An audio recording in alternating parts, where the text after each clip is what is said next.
Se assente no seu lugar, graça e paz.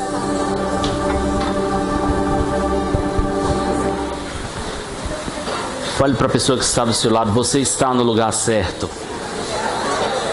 Fale com mais fé, você está no lugar certo. Amém? Glória a Deus, nós estamos no lugar certo, porque Jesus está aqui, amém? Nós estamos no mesmo ambiente que Jesus está e coisas surpreendentes certamente vão acontecer na nossa vida hoje, amém? Vamos abrir a nossa Bíblia, a palavra do Senhor, no Evangelho segundo Lucas, no capítulo 18. Hoje nós vamos meditar um pouco sobre as lições de um milagre, amém? O Senhor hoje vai nos ensinar algumas coisas através de um milagre específico que nós vamos ler nessa noite. Lucas capítulo 18, versículo 35, a palavra do Senhor diz assim: ao aproximar-se Jesus de Jericó, um homem cego estava sentado à beira do caminho pedindo esmola. Quando ouviu a multidão passando, ele perguntou o que estava acontecendo. Disseram-lhe: Jesus de Nazaré está passando. Então ele se pôs a gritar: Jesus, filho de Davi, tem misericórdia de mim.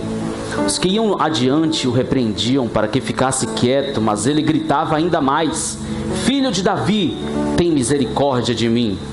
Jesus parou e ordenou que o homem lhe fosse trazido. Quando ele chegou perto, Jesus perguntou-lhe: O que você quer que eu lhe faça? Senhor, eu quero ver, respondeu ele. Disse-lhe Jesus: Recupere a visão, a sua fé o curou.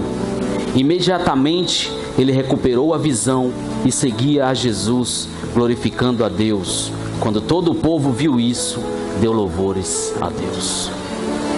Senhor, é por isso que nós estamos aqui nessa noite, para te dar louvores, Pai. Nós entendemos que somente o Senhor é digno.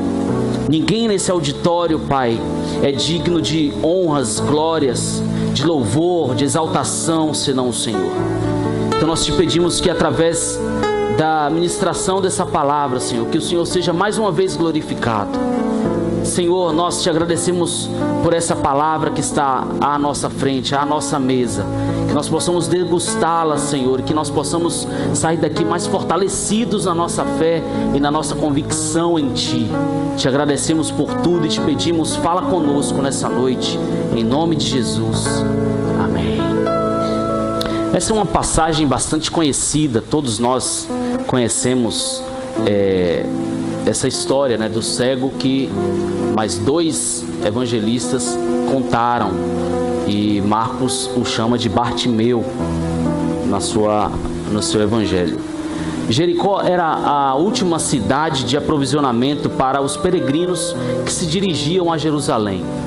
Era a última oportunidade de abastecimento para aqueles que, ao sair dali, caminhariam mais cerca de 25 quilômetros até chegarem na cidade do templo, em Jerusalém. E nesse texto que nós lemos, nós vemos Jesus caminhando até Jerusalém para entregar voluntariamente a sua vida pela humanidade. Naquela mesma semana ele seria humilhado, ele seria preso, julgado, condenado e seria crucificado. Jesus estava passando por Jericó, mas ele estava seguindo para Jerusalém para se entregar por mim e por você. Era a última vez que Jesus passaria por Jericó. Era a última oportunidade que Bartimeu tinha de ser curado pelas mãos de Jesus. A única chance de encontrar a cura do seu corpo e a salvação para a sua alma através de Jesus. Sim, a salvação para a sua alma. Charles Spurgeon disse em um de seus sermões: o homem é cego por natureza. A cruz de Cristo, tão carregada de glórias e de esplêndidos atrativos, nunca atrai o pecador porque é cego e não pode ver a sua beleza. Era a última oportunidade para aquele homem de experimentar o poder de Cristo por suas próprias mãos. Mas este homem a quem ninguém dava atenção e tentava ainda impedi-lo de clamar a Jesus, tem importantes lições a nos ensinar aqui. Sim, ele tem. Não é sempre que gostamos de lições, não é mesmo? Muitas vezes Deus quer nos ensinar algo e para isso precisamos passar por lutas que parecem que não tem mais fim, batalhas que parecem que são infinitas e que nunca vão dar uma trégua. Mas existem lições que podemos aprender sem sofrimento. É quando Deus está direcionando algo do céu para nós e nós estamos atentos para compreender e fazer tudo de acordo com aquilo que Ele tem determinado e que Ele tem falado. Aquele cego fez coisas que muitas vezes nós não estamos fazendo porque nos achamos superiores. O nosso ego persiste em se manter vivo. A nossa carne insiste em querer comandar a nossa vida. As nossas vontades se sobressaem diante da vontade de Deus. É aí que a lição começa a doer. Porque Deus não vai abrir mão dos seus planos por causa da nossa vontade. Deus não vai deixar de cumprir os seus propósitos, que são infinitamente melhores para nós, mesmo que não entendamos. Coloque a mão no seu coração e diga: Senhor, a tua vontade é melhor. A vontade de Deus é melhor. Com este milagre nós vamos aprender lições valiosas sobre o coração que Deus deseja habitar. Em primeiro lugar, ouvidos atentos. Olhe para a pessoa que está do seu lado e diga: ouvidos atentos. No versículo 36, a palavra diz assim: quando ouviu a multidão passando, ele perguntou o que estava acontecendo.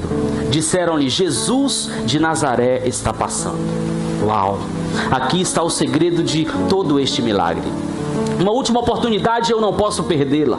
Eu estou ouvindo algo, um barulho, muitos passos, muitas gargalhadas de alegria. Pessoas estão cantando, estão batendo palmas. Alguém importante está passando. Será um famoso? Será um homem rico com uma boa esmola para mim? Um psicólogo, um bom médico? O melhor médico da terra? Eu preciso saber quem está passando e causando todo esse movimento. E eu preciso saber agora. Não pode ser uma caravana qualquer para Jerusalém. Não pode ser apenas mais uma caravana. Não pode ser uma caravana normal, com pessoas normais, como aquelas caravanas do programa do Silvio Santos. Não pode ser uma caravana qualquer. Eu estou ouvindo, eu estou atento. Irmãos, se todos nós tivéssemos essa atitude diante do que os nossos ouvidos ouvem, nunca mais ficariam cegos novamente. O que você faz quando sai de uma reunião como essa? O que você faz quando escuta a voz do Senhor falando claramente com você? O que você faz quando você ouve o chamado de Jesus, enquanto você está à beira do caminho, mendigando atenção? Qual a atitude precisamos ter, ouvindo o barulho de chuva depois de um grande deserto, como Elias ouviu, quando orou ao Senhor? Será que estamos mais cegos do que aquele homem para não vermos os sinais de que Jesus está passando? Será que estamos tão cegos a ponto de não ver que Deus está na nossa vida, cuidando de cada detalhe? Será que estamos tão cegos a ponto de não percebermos que nada pode sair do controle das mãos de Deus? É inútil confiarmos em homens. É inútil confiarmos no governo, na justiça terrena ou no nosso próprio braço. Se todas as fichas que tivermos forem apostadas nisso, estamos condenados a viver completamente perdidos e estressados. A nossa confiança deve estar no Senhor. Sim, o Senhor pode mudar a nossa história e fazer de nós homens e mulheres cheios de autoridade sobre os domínios deste mundo. Salmo 115, versículo 1. Abra sua Bíblia, por favor. Salmo 105, versículo 1.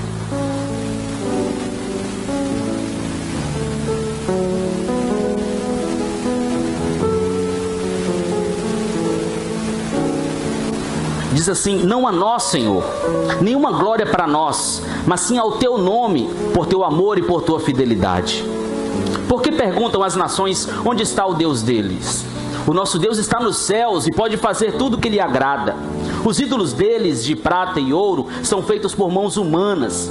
Tem boca, mas não podem falar, olhos, mas não podem ver, tem ouvidos, mas não podem ouvir, nariz, mas não podem sentir cheiro, tem mãos, mas nada podem apalpar, pés, mas não podem andar, nem emitem som algum com a garganta. Tornem-se como eles aqueles que os fazem e todos os que neles confiam. Confie no Senhor, ó Israel, Ele é o seu socorro e o seu escudo. Confiem no Senhor, sacerdotes, Ele é o seu socorro e o seu escudo. Vocês que temem ao Senhor, confiem no Senhor, Ele é o seu socorro e o seu escudo. Você pode falar isso: o Senhor é o meu socorro e o meu escudo. Fale mais forte: o Senhor é o meu socorro. Eu oro para que os seus ouvidos sejam abertos, amém? Eu oro para que você tenha ouvidos abertos nessa noite para ouvir aquilo que Deus quer falar para você. Que tudo o que Jesus tem lhe falado seja um norte, não apenas palavras que entram em você, mas não surtem um efeito, uma mudança. Mas que ouvir a palavra de Deus, isso gere fé no seu coração, para que possa te levar a níveis de profundidade em Deus que você nunca foi e viver com Ele o que você nunca viveu. Você está me entendendo? Você está atento? Você está ouvindo? Bartimeu vivia numa cidade condenada. Vamos ver o que a palavra de Deus fala sobre Jericó, quando Josué a conquistou. Em Josué 6:26 diz: naquela ocasião Josué pronunciou este juramento solene: maldito seja diante do Senhor o homem que reconstruir essa cidade de Jericó. Ao preço de seu filho mais velho lançará os alicerces da cidade, ao preço de seu filho mais novo porá suas portas. Aquele homem precisava ter um encontro com a graça de Cristo. Não uma graça barata e sem vida, mas uma graça que lhe tirasse o peso de qualquer condenação do seu passado, dos seus conflitos emocionais e da sua tristeza. Uma graça que pudesse tirá-lo da margem do caminho, que pudesse diminuir a distância entre a sua condição miserável e o Cristo que veio para ele. Sim, veio para ele, Cristo veio para ele. Veio para os perdidos, para os miseráveis de espírito, para os doentes de alma, para a humanidade pecadora, caída, cega, que não consegue vislumbrar a beleza e a glória da cruz de Jesus. Ele veio para nós e é para isso que nós precisamos nos atentar. Ele veio para você, ele veio para mim, ele veio para nós. Os nossos ouvidos têm sido um depósito de quê? O que você está ouvindo? As notícias que te causam espanto, medo do futuro, ou a voz de Deus te direcionando e te dizendo o que fazer no seu dia a dia? Assim, uma estratégia do inimigo de tirar o seu foco, de tirar a sua atenção de onde o Senhor está te levando, de fazer você ouvir coisas que você não deve ouvir. Através da Bíblia, na reunião, um amigo próximo, uma paisagem, Deus está o tempo todo falando conosco e nós precisamos estar atentos a isso. Em Mateus 13:15 diz: pois o coração deste povo se tornou insensível, de má vontade ouviram com os seus ouvidos e fecharam os seus olhos. Se assim não fosse, poderiam ver com os olhos, ouvir com os ouvidos, entender com o coração e converter-se, e eu os curaria. Mas felizes são os olhos de vocês, porque veem, e os ouvidos de vocês, porque ouvem. Pois eu lhes digo a verdade: muitos profetas e justos desejaram ver o que vocês estão vendo, mas não viram, e ouvir o que vocês estão ouvindo, mas não ouviram. Ouça e obedeça, ó Israel. Assim tudo lhe irá bem, e você será muito numeroso numa terra onde manam leite e mel, como lhe prometeu o Senhor, o Deus dos seus antepassados. Ouça, ó Israel, o Senhor, o nosso Deus, é o único Senhor. Estar com os ouvidos atentos me faz lembrar de Samuel, filho de Ana, que ministrava ao Senhor sob a supervisão do sacerdote Eli. Em 1 Samuel, o primeiro livro de Samuel, no capítulo 3, nos fala sobre a primeira experiência que Samuel teve com o Senhor. Vamos ler 1 Samuel 3, versículo 1. O menino Samuel ministrava perante o Senhor sob a direção de Eli. Naqueles dias, raramente o Senhor falava e as visões não eram frequentes. Certa noite, Eli, cujos olhos estavam ficando tão fracos que já não conseguia mais enxergar, estava deitado em seu lugar de costume. A lâmpada de Deus ainda não havia se apagado, e Samuel estava deitado no santuário do Senhor, onde se encontrava a arca de Deus. Então o Senhor chamou Samuel. Samuel respondeu: estou aqui. E correu até Eli e disse: estou aqui, o Senhor me chamou? Eli, porém, disse: não chamei, volte e deite-se. Então ele foi e se deitou. De novo o Senhor chamou: Samuel. E Samuel se levantou e foi até Eli e disse: estou aqui, o Senhor me chamou? Disse Eli: meu filho, eu não te chamei, volte e deite-se. Ora, Samuel ainda não conhecia o Senhor. A palavra do Senhor ainda não lhe havia sido revelada. O Senhor chamou Samuel pela terceira vez. Ele se levantou, foi até Eli e disse: estou aqui, o Senhor me chamou. Então Eli percebeu que o Senhor estava chamando o menino. Ele disse: vá e deite-se. Se ele chamar, diga: fala, Senhor, pois o teu servo está ouvindo. Então Samuel foi se deitar. O Senhor voltou a chamá-lo, como nas outras vezes: Samuel, Samuel. Então Samuel disse: fala, pois o teu servo está ouvindo. Nos dias de Samuel estavam raras as visões e a voz de Deus não era ouvida com tanta frequência. Mas Deus queria falar com o jovem profeta, que foi dedicado ao Senhor desde o ventre da sua mãe. Deus poderia falar por meio de muitas pessoas naquela época. Ele poderia falar de várias maneiras, ou poderia continuar sem se manifestar. Mas Deus queria falar com o menino Samuel. O jovem que, segundo a Bíblia, ainda nem conhecia a voz do Senhor, pois a sua palavra ainda não lhe tinha sido revelada.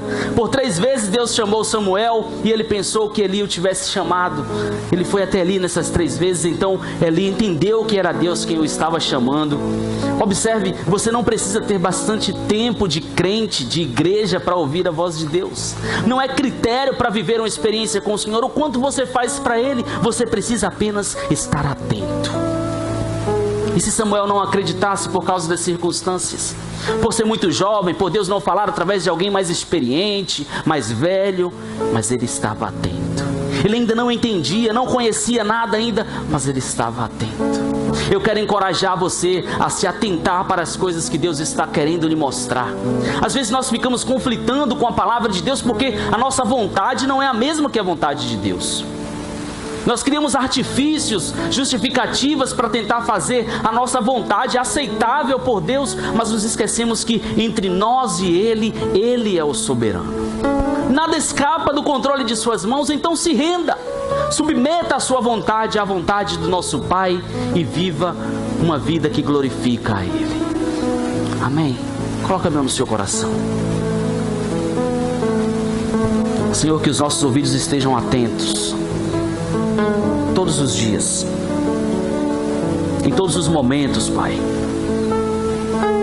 aos teus sinais, à tua voz, que estejamos atentos, Senhor, e que nenhum instrumento do maligno possa tirar o nosso foco, o nosso olhar de Ti, a nossa atenção de Ti. É a nossa oração em nome de Jesus. Em segundo lugar, uma resposta direta para uma pergunta direta. Depois de gritar pela misericórdia de Jesus várias vezes, mesmo sendo tentado a se calar, aquele homem nos traz mais uma lição. Jesus mandou que lhe trouxesse o cego e perguntou: o que você quer que eu lhe faça? É aqui que muitas pessoas perdem o foco. Olhe para a pessoa que está do seu lado e diga: não perca o foco. Imagine que o Filho de Deus está na sua frente. Ele está lhe perguntando o que você quer que Ele faça por você. E aí? Né? Aquele nervosismo, aquele gaguejar. Ele não titubeou diante da pergunta de Jesus. Ele não teve esse negócio de dizer: amanhã eu falo o que eu quero, Jesus, ou me dá o que o Senhor acha que eu mereço. Queridos, nós não merecemos nada. É uma pergunta direta que parece óbvia, mas Jesus faz questão de lançá-la para ouvir do próprio homem qual era a sua necessidade. Veja, Jesus é poderoso, mas Ele também é misericordioso. Ele está se dirigindo à cruz, mas ainda assim o seu coração está voltado para as necessidades das pessoas. O clamor de um homem esquecido chegou aos seus ouvidos com a insistência e fé sobre os quais Jesus tinha falado pouco antes, no início do capítulo 18 de Lucas, na parábola do juiz iníquo. Todos desprezavam o clamor daquele homem, todos o queriam calado, miserável, cego, pedinte, naquela condição absurda, mas Jesus o queria restaurado. E é isso que Jesus quer fazer com você. Ele não quer que você construa uma casa no deserto, porque o deserto não é o lugar da sua habitação.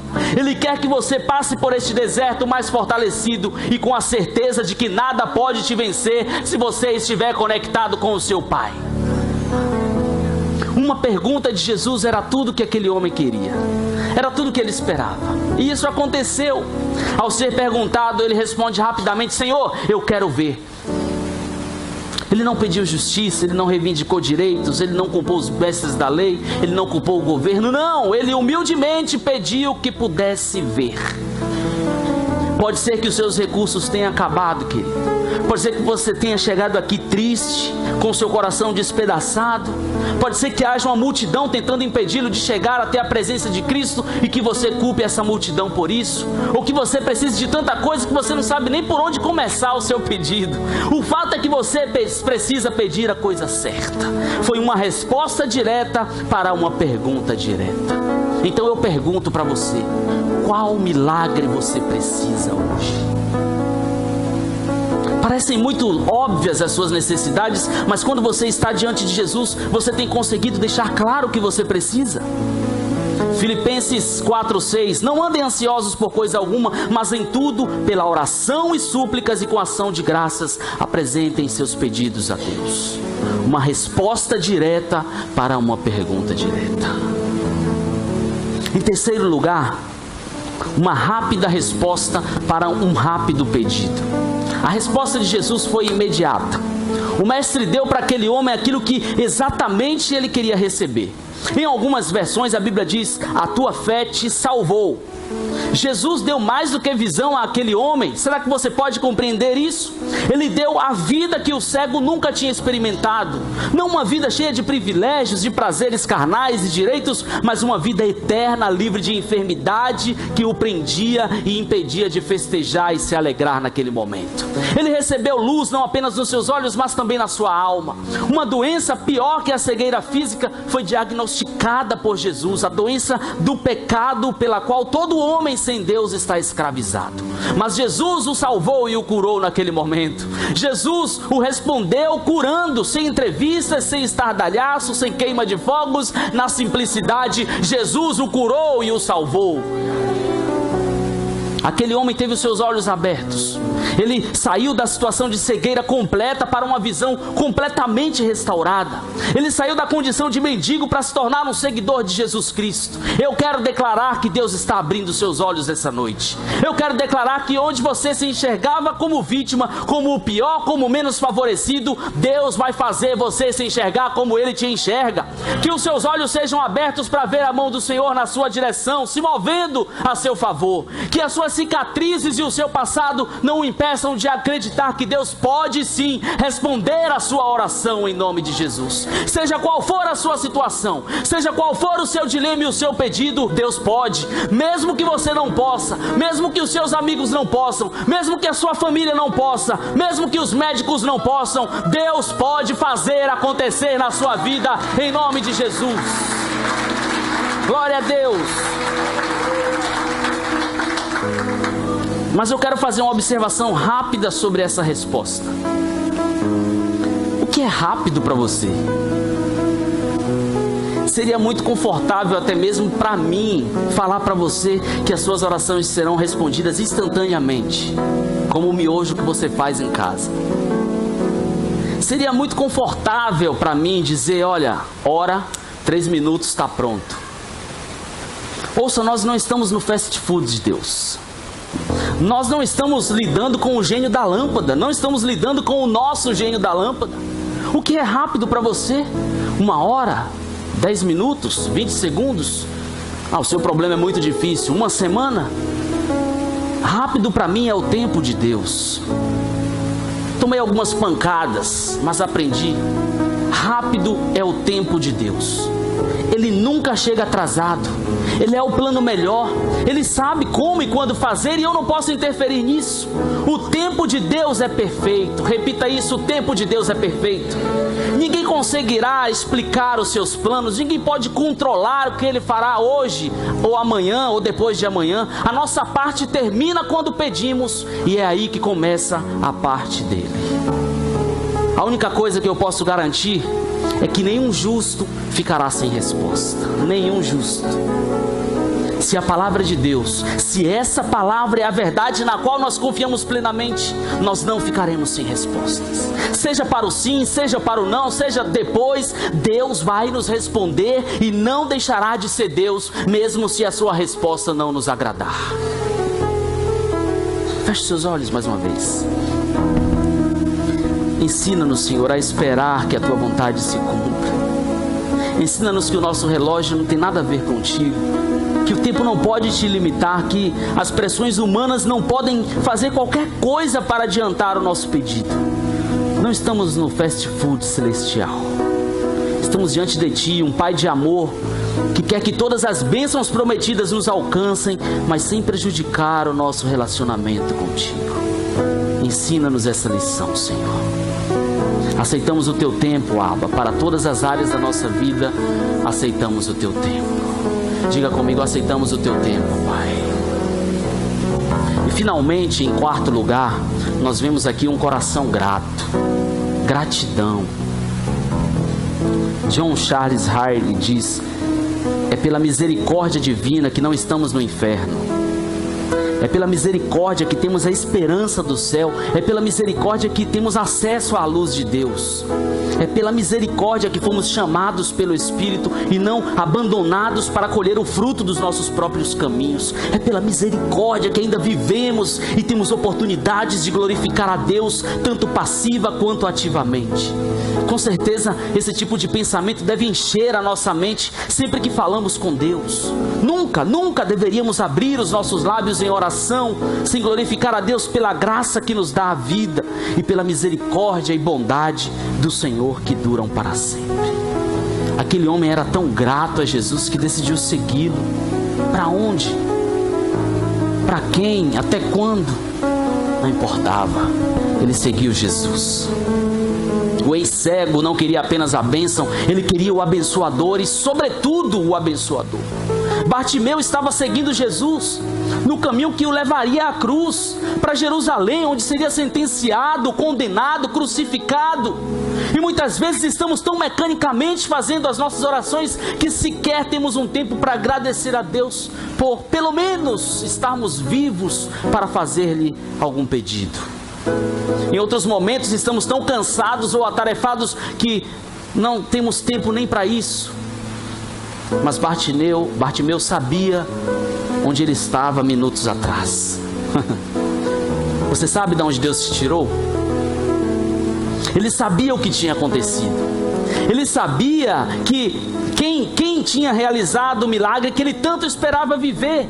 O cego não tinha para onde ir, passava os seus dias e ele estava sempre sentado à margem do caminho, pedindo esmolas, esperando o dia da sua morte. Todos os dias eram iguais, todos os dias os mesmos pedidos, todos os dias no mesmo lugar, na mesma situação, todos os dias, até que um homem mudou a sua vida para sempre. Jesus passou por ali e mudou a sua vida para sempre.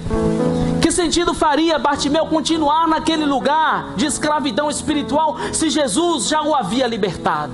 E agora? Eu voltarei para minha família?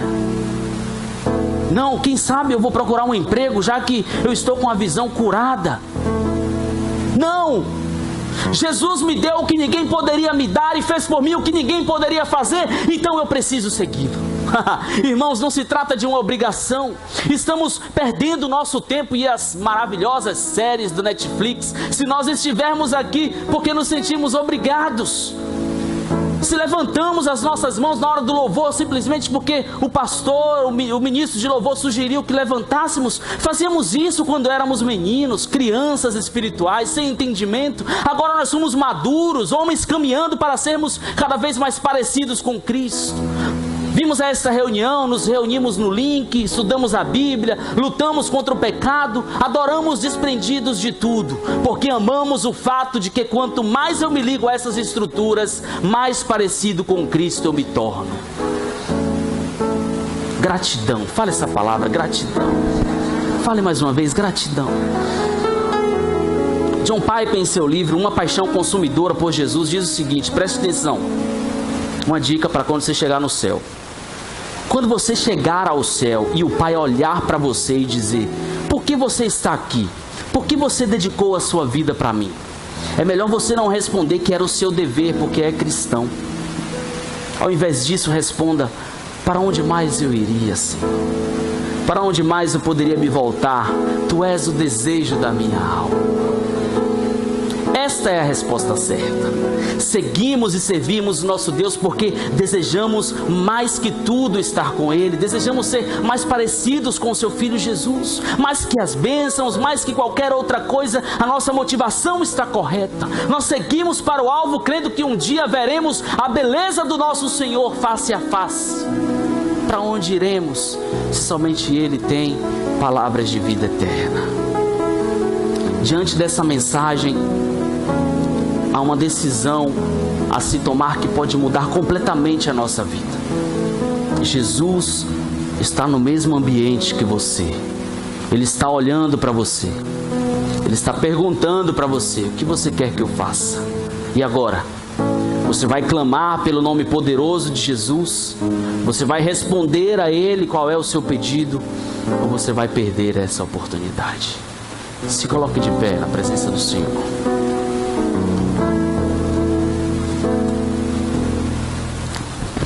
Aleluia. Glória a Deus. Eu quero orar por pessoas que estão com enfermidades no seu corpo. Nós vamos orar hoje por pessoas que estão enfermas no seu corpo e você já jogou a toalha. Tem tanto tempo você carregando isso que até o seu psicológico já se acostumou. Eu quero orar por você que tem feridas na alma, feridas que o pecado trouxe, e você carrega esse peso de culpa. Você carrega essa condenação com você faz tempo. O Senhor vai curar almas aqui hoje. Eu quero orar para que você tenha sensibilidade espiritual para discernir a voz de Deus, para ouvir a voz de Deus, para entender o que está acontecendo no ambiente que você está. Sensibilidade espiritual para você entender o que Deus está falando para você, para você entender o que Deus deseja que você faça. Pessoas impacientes que querem que as coisas aconteçam logo, você acaba ficando ansioso, e isso te faz muito mal. Você fica angustiado quando as coisas não acontecem, porque você quer que aconteça num passe de mágica. Nós vamos orar e o Senhor vai acalmar o teu coração em nome de Jesus. Põe a mão no seu coração.